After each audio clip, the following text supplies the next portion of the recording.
नमस्कार, स्वागत है हमारे YouTube चैनल न्यूज आजकल पर। आज का दृश्य हम आपको कोटवा नारायणपुर का दृश्य दिखाएंगे, जो कि नारायणपुर का मुख्य मार्ग है, बाबा मुक्तिनाथ मार्ग के नाम से जाना जाता है। 20 से 25 हज़ार आबादी वाला यह गांव इसी रास्ते से होकर के कोटवा जाता है। इस रास्ते का हम आपको आंखों देखा वर्णन, कौन कौन सी परिस्थितियाँ, कौन कौन सी परेशानियाँ इस रास्ते में लोगों को झेलनी पड़ती है, हम आपको दिखाएंगे। एक वृद्ध जो इस रास्ते से जा रहे थे, जब ये हमको देखते हैं तो रुक जाते हैं। आखिर हम इनसे जानना चाहेंगे कि कितनी परेशानी होती होगी जब ये इस अवस्था में ये जानवरों के लिए चारा लेकर के जा रहे हैं, तो कितनी परेशानियां होती होंगी। बाबा, कितना परेशानी होला? का परेशानी ले जाए के जरूरी है बा, तो परेशानी हो अच्छा है, कुछ को ले ही जाए के बा। सड़क बढ़िया रही तो बढ़िया से जैतो। हाँ, बढ़िया रही तो बढ़िया से नहीं जाती है। इस रास्ते में जब मैं वीडियो कवर कर रहा था तो एक बाहर से आए हुए आगंतुक हमको देखते हैं और देख करके रुक जाते हैं। ये कुछ कहना चाह रहे थे हमसे इस मार्ग के बारे में। सबसे पहले आप अपना परिचय बताइए, आप कहाँ से आए हुए हैं? मैं बैरिया ब्लॉक में दुबे छपरा का रहने वाला हूँ। मेरा नाम सुनील मिश्रा जी हैं। मैं अखंड ज्योति आई हॉस्पिटल के प्रमोटर हूँ और यहाँ पर गिरजा शंकराय के विद्यालय पर कैंप लगा हुआ है। और आए दिन जब आते हैं इस रास्ते से, तो ये रास्ता बहुत दर्दनाक रास्ता दिखाई देता है हमको, और दुर्घटनाएं होती रहती हैं इस मार्ग में। सबसे पहले आप अपना परिचय बताइए। मैं रामलाल रस्तोगी इस गांव के निवासी हूं। जब इस रास्ते से आप आते जाते हैं तो कौन कौन सी परेशानियां होती हैं? गड्ढा देख ही रहे हैं कि गाड़ी घोड़ा से जाने में कितना परेशानी हो रही है। रास्ता चलने लायक नहीं है, हमेशा परेशानी होता है। ये मार्ग कितने दिनों से खराब है? बहुत दिनों से खराब है, कई सालों से देख रहे हैं इस तरह हम। इस क्षेत्र के जो भी जनप्रतिनिधि होंगे, चाहे जिला पंचायत हो, चाहे विधायक जी, चाहे माननीय सांसद जी नवनिर्वाचित, उनसे आप क्या मांग करना चाहेंगे? मांग यही करना चाहते हैं कि जो है सड़क को जो है बनवा दिया जाए, ताकि जनता को आने जाने में परेशानी का सामना न करना पड़े। सरकार से आपकी क्या मांग हुई? सरकार से यही मांग है कि मुक्तिनाथ से लेकर और ये भैरव बाबा के मंदिर तक के रास्ते को बनाया जाए। PWD से पिच किया जाए, नहीं तो RCC किया जाए। सरकार आज़ादी का अमृत काल मना रही है। ये दृश्य देखिए। सबसे पहले आप अपना परिचय दीजिए। मैं मनोज सिंह यादव, कोटवा नारायणपुर जदबर बलिया का निवासी हूँ। इस रास्ते से आप आए दिन आते जाते होंगे, कौन कौन सी परेशानियां आपको होती होंगी? इस मार्ग में तो हमेशा पानी का जल जमाव रहता है और ऐसे टूटा फूटा है। आगे वहाँ मुक्तिनाथ मार्ग का 500 मीटर हमारे माननीय लोकप्रिय विधायक संग्राम सिंह जी के द्वारा उच्चतम गुणवत्ता के आधार पर बनाया गया। और आगे हम लोगों का प्रयास है कि ये भी जो बाकी बचा हुआ रोड माननीय लोकप्रिय विधायक जी के द्वारा बनाने जाने का प्रयास किया जाएगा। हम विधायक जी से उम्मीद रखते हैं कि आगे बनाने का कार्य करेंगे। मैं सत्येंद्र सिंह यादव, ग्राम सभा कोटवा नारायणपुर का रहने वाला हूँ। ये मार्ग जो है PWD का मार्ग है, क्या इसे इसी परिस्थिति में ऐसे ही होना चाहिए?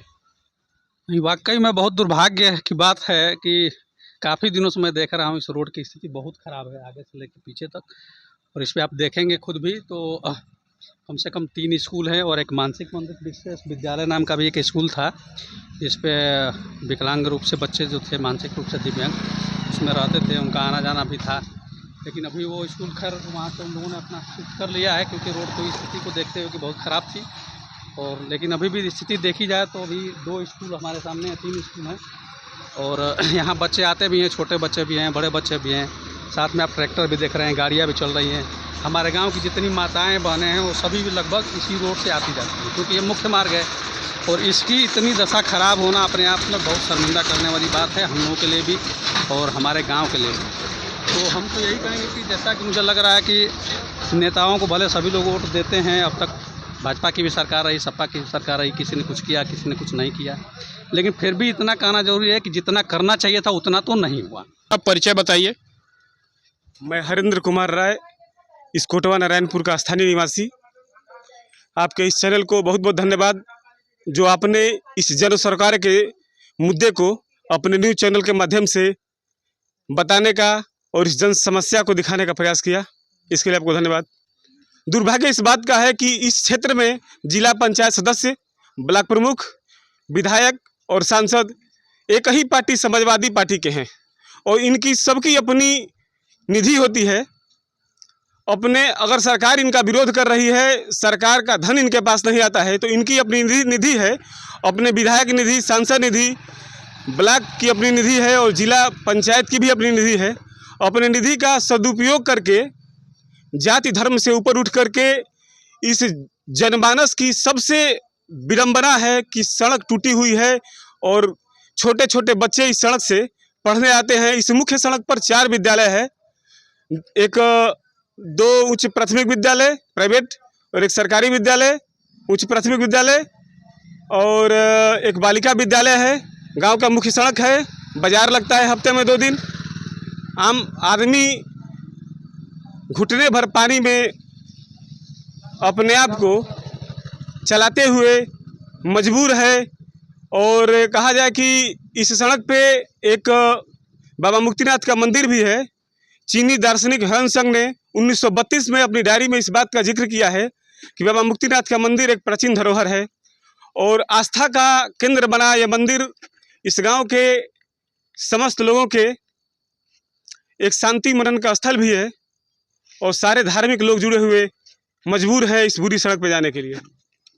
अभी लोकसभा का चुनाव हुआ है, इस मार्ग से जनप्रतिनिधि भी आए होंगे, क्या वो दोबारा इस मार्ग का हाल चाल पूछने आए?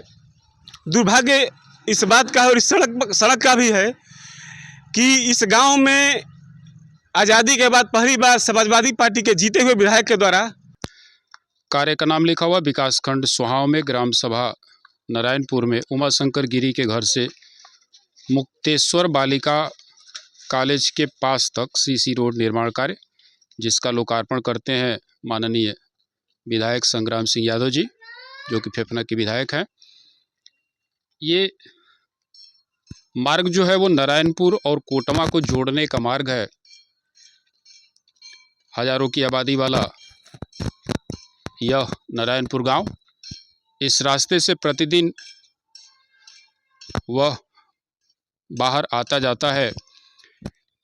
ये मार्ग विधायक जी के सौजन्य से बना, अच्छी बात है, लेकिन आगे इस मार्ग की परिस्थितियां जो है बहुत ख़राब हैं। हमें ग्रामीण बता रहे थे कि आगे छोटे छोटे बच्चे जो हैं वो स्कूल आते जाते रहते हैं और आए दिन दुर्घटनाएं घटित होती रहती हैं। आगे आइए हम लोग देखेंगे कि कौन सी परिस्थिति, कौन सी परेशानी लोगों को झेलनी पड़ती है इस मार्ग में। ये देखिए, इस रास्ते से कुछ लोग आ जा रहे हैं।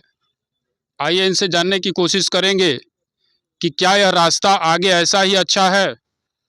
सबसे पहले आप अपना परिचय बताइए। हम रवि कुमार चौरसिया, कहाँ के रहने वाले हैं? कोटवा नारायणपुर के। लोग कह रहे थे कि आगे रास्ता जो है वो टूटा हुआ है, क्या आगे रास्ता खराब है? हाँ, आगे रास्ता खराब है, आने जाने में कोई परेशानी है। साइकिल चलाने में तो और पैदल चलने में और परेशानी है। ये देखिए, ये मार्ग जो है यहाँ आकर के ख़त्म होता है। माननीय विधायक जी द्वारा जो बोर्ड लगा हुआ था, जिसका लोकार्पण उन्होंने किया था, अच्छी बात है। जनप्रतिनिधि है हमारी परेशानियों को उन्होंने सुना। रास्ते में क्या परेशानी है, आखिर ये आगे मार्ग जो है वो आगे क्यों नहीं बन पा रहा है? यह रास्ता जो है यहीं पे आके ख़त्म हुआ है, आगे ये मार्ग जो है वो आगे क्यों नहीं बन पाया? आपको बहुत बहुत धन्यवाद और आपके इस चैनल को बहुत साधुवाद कि आपने इस गांव की इस छोटी सी समस्या को जांचने का प्रयास किया। यह कोटवा नारायणपुर गांव लगभग 50,000 की आबादी वाला गांव है। इस रास्ते से लगभग 30,000 लोगों का आना जाना लगा रहता है। मुख्य मार्ग है इस गांव का। दुर्भाग्य कह लिया जाए कि आज़ादी के 75 साल बाद जहां हम स्वच्छ भारत मिशन की परिकल्पना को साकार कर रहे हैं और हम कह रहे हैं कि पूरे गांव की सड़कें अच्छी हो गई, हाईवे बन गया, ये बन गया, वो बन गया, लेकिन जहाँ 30,000 की आबादी वाले लोग जिस रास्ते से गुजरते हो और वहाँ पर विकास अधूरा हो। प्रमोद कुमार राय, कोटवा नारायणपुर। इस रास्ते से आप प्रतिदिन आते जाते होंगे, यह मार्ग क्या आगे जाकर के और ख़राब है कि ऐसे ही है? अरे ये पूरा रास्ता खराब है, अब पहले से तो और माने खराब हो चुका है। बरसात की वजह से आना जाना मुश्किल हो गया है। आदमी किस परेशानियों में आता जाता है, महिलाएं किस परेशानी में आती जाती है, इसको सरकार कहाँ देख रहा है।